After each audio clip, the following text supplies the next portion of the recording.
So with number 3, you have a pretty clear inside function, with cosine being inside.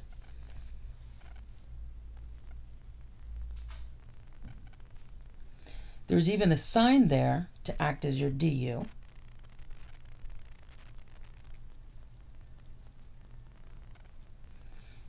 The -1, of course, is not a problem. The issue is that you have another secant squared up top. So let's take a look at that.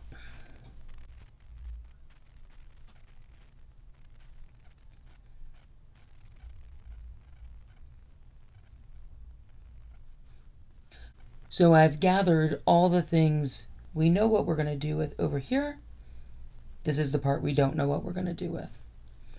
But you may remember that you can rewrite sine squared in terms of cosine squared using the Pythagorean identity. So we're going to do another rewriting. This will all stay the same.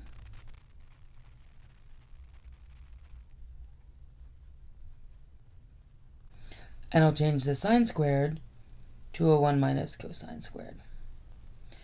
Now, this is relatively good. Everything is in terms of u, and I've got a du set aside.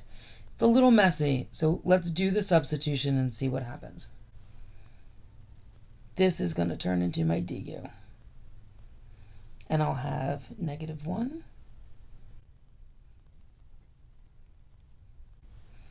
Do I know how to anti-differentiate this?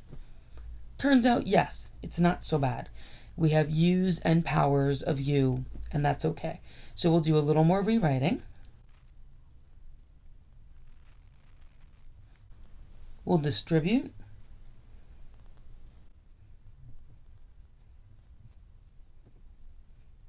We can even distribute that -1. And now we're in great shape to take the antiderivative. So I'll finish this up for you.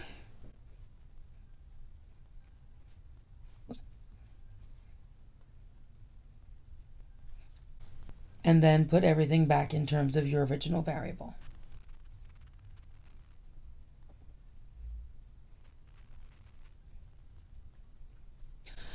So the big point here is that sine and cosine work together really, really well.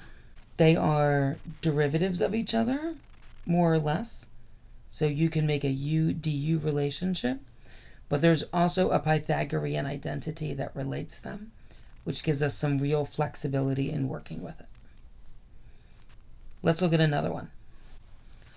So here we have another integral with sines and cosines. You want one of them to be your u, one of them to be your du. It may not be immediately obvious because here sine is an inside function and here cosine is an inside function. So let's talk about that. Let's try u is cosine and see how that works. So if u is cosine, du is negative sine x dx. And let's try to pull some of that out. So this is going to be great. This is going to turn into u to the 5th. So let me rewrite. Cosine to the 5th is going to be fine. Let me pull out a sine.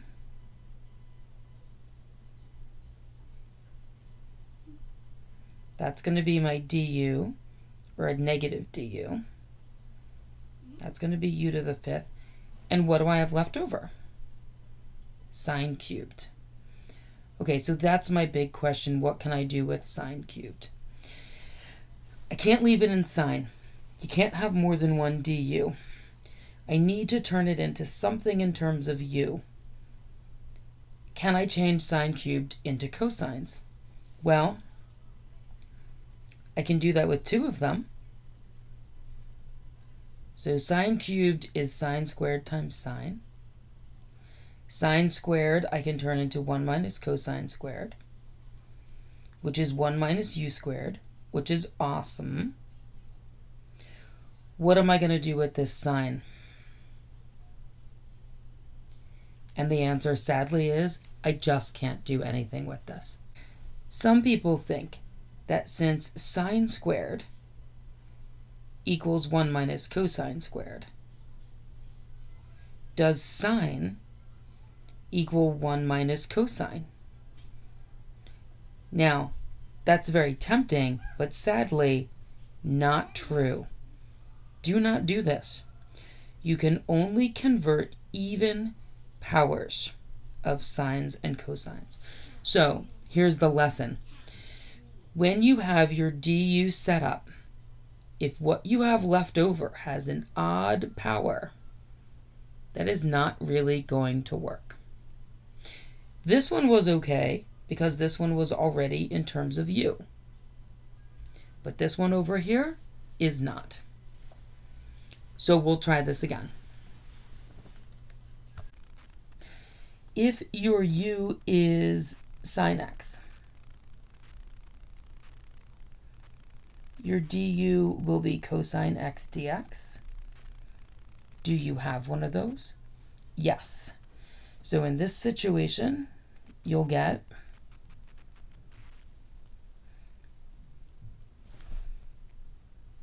I'm going to reserve one of the cosines to be the du.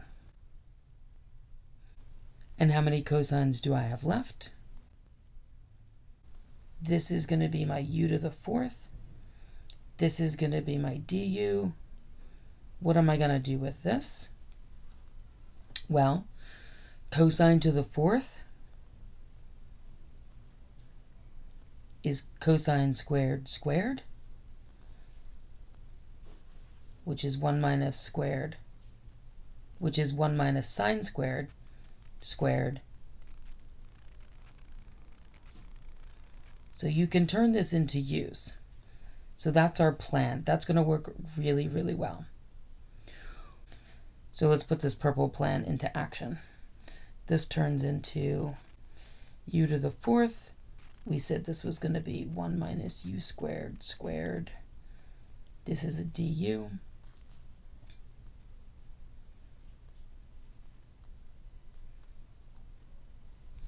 And you can just finish this. It's just algebra.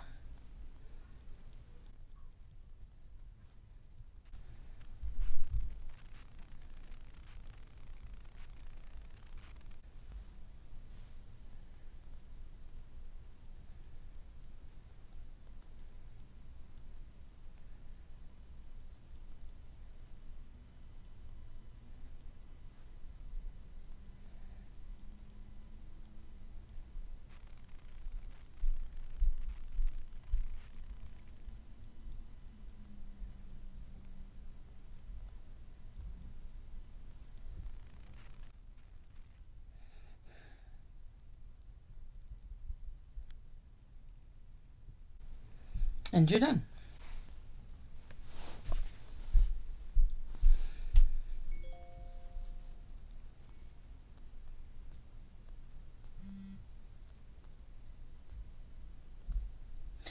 The next one is a little more challenging.